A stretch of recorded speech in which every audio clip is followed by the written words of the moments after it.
السلام علیکم، welcome to Dun stories channel. کہانی شروع کرنے سے پہلے ہمارے چینل کو سبسکرائب کریں اور بیل بٹن دبا کر تمام ویڈیو نوٹیفیکیشنز آن کر لیں۔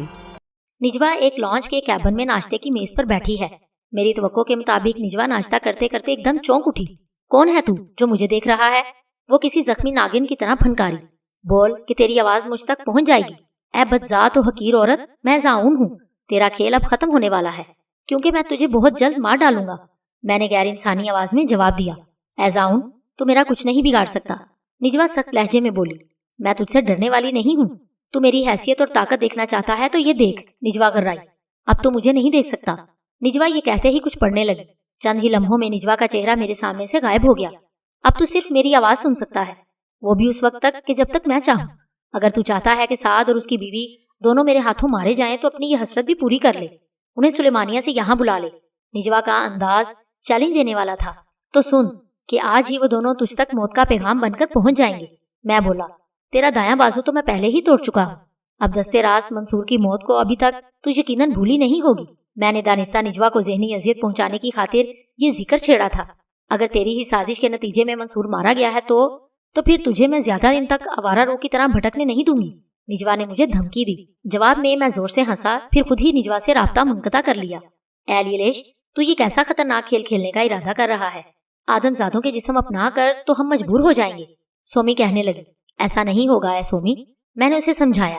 نجوا کو سعد اور رشیدہ کی تو صرف جھلکیاں دکھاتے رہنا ہے، ہم جب چاہیں گے یا ضرورت محسوس کریں گے انسانی قالب اپنا لیں گے، جب خطرہ ہوا چھوڑ دیں گے۔ میں تیرا مقصد سمجھ گئی، اگر ایسا ہے تو پھر خطرے کی کوئی بات نہیں۔ سومی میری تجویز پر عمل کرنے کے لیے راضی ہو گئی۔ اس گفتگو کے بعد میں نے اپنی دوسری جناتی صفات کو بروئے کار لا کر یہ سراغ لگایا کہ نجوا کہاں ہے۔ وہ دریائے نیل میں اپنے چند مسلح آدمیوں کے ساتھ ایک بڑی لانچ کے ذریعے سفر کر رہی تھی۔ میں نے سومی کو اپنے ارادے سے آگاہ کیا اور پرواز کرتا ہوا نجوا کی لانچ پر اتر گیا۔ لانچ پر نجوا کے ساتھ 5 مسلح افراد تھے، ان کے علاوہ لانچ کا ڈرائیور بھی تھا۔ میں نے لانچ میں اسلحے کا ذخیرہ بھی دیکھا۔ اسلحے کے ذخیروں کو میں نے بڑی خاموشی کے ساتھ دریا میں غرق کر دیا۔ نجوا کیبن کے اندر نظر آئی، اس کے چہرے سے فکر مندی کا اظہار ہو رہا تھا۔ اس کی بے خبری سے میں نے فائدہ اٹھایا۔ وہ جس آرام دہ کرسی پر نیم دراز تھی اسے میں نے الٹ دیا۔ نجوا کے منہ سے بے اختیار چیخ نکل گئی، لیکن اس نے اچھل کر کھڑے ہونے میں دیر نہیں کی۔ اے بے خبر عورت، میں نے غیر انسانی آواز میں اسے مخاطب کیا، تو یہاں غافل بیٹھی ہے اور تیری موت تجھ تک پہنچنے والی ہے۔ سعد اور رشیدہ ایک موٹر بوٹ میں تیری لانچ تک پہنچ کر تجھ پر حملہ آور ہونے والے ہیں، تجھے میں یہی بتانے آیا تھا۔ نجوا نے میری بات کا کوئی جواب نہیں دیا۔ اس کے ہونٹ کوئی شیطانی عمل پڑنے کی وجہ سے حرکت کر رہے تھے۔ اسی وقت دوڑتے ہوئے قدموں کی آواز سنائی دی۔ نجوا کے 2 مسلح ساتھی کیبن میں داخل ہوئے۔ وہ یقیناً نجوا کی چیخ سن کر ہی کیبن میں آئے تھے۔ ہم نے آپ کی چیخ سنی تھی میڈم، ان دونوں میں سے ایک بولا۔ کیا ہوا؟ نجوا نے جواب میں ہاتھ اٹھا کر انہیں کیبن سے نکل جانے کا اشارہ کیا۔ اس کے ہونٹ اب بھی تیزی سے حرکت میں تھے۔ اس سے پہلے کہ میں نجوا کے شیطانی عمل کے سبب کسی مصیبت میں پھنس جاتا، دوسرے ہی لمحے پرواز کر گیا۔ اونچی پرواز کرتے ہوئے مجھے اپنے تعاقب میں شعلے لپکتے دکھائی دیے۔ میں ان کی دسترس سے دور تھا، اس لیے مجھے کوئی نقصان نہیں پہنچا۔ لپکتے ہوئے شعلے چند ہی لمحوں میں غائب ہو گئے۔ میں اسی کے ساتھ تیزی سے ہوتا لگا کر سومی کے پاس پہنچ گیا۔ نیچے آتے ہوئے میں نے دیکھا کہ نجوا دوربین آنکھوں سے لگائے موٹر بوٹ کی طرف دیکھ رہی تھی، جو ظاہر ہے اسے خالی ہی نظر آ رہی ہو۔ میں نے ساتھ کا انسانی قالب اپنایا اور سومی سے مخاطب ہوا، اب تو رشیدہ کے قالب میں آ جا، نجوا دوربین سے اسی طرف دیکھ رہی ہے۔ سومی نے میرے کہنے پر فوراً عمل کیا۔ میں نے ایک خودکار رائفل اٹھائی اور سومی کو بھی یہی مشورہ دیا۔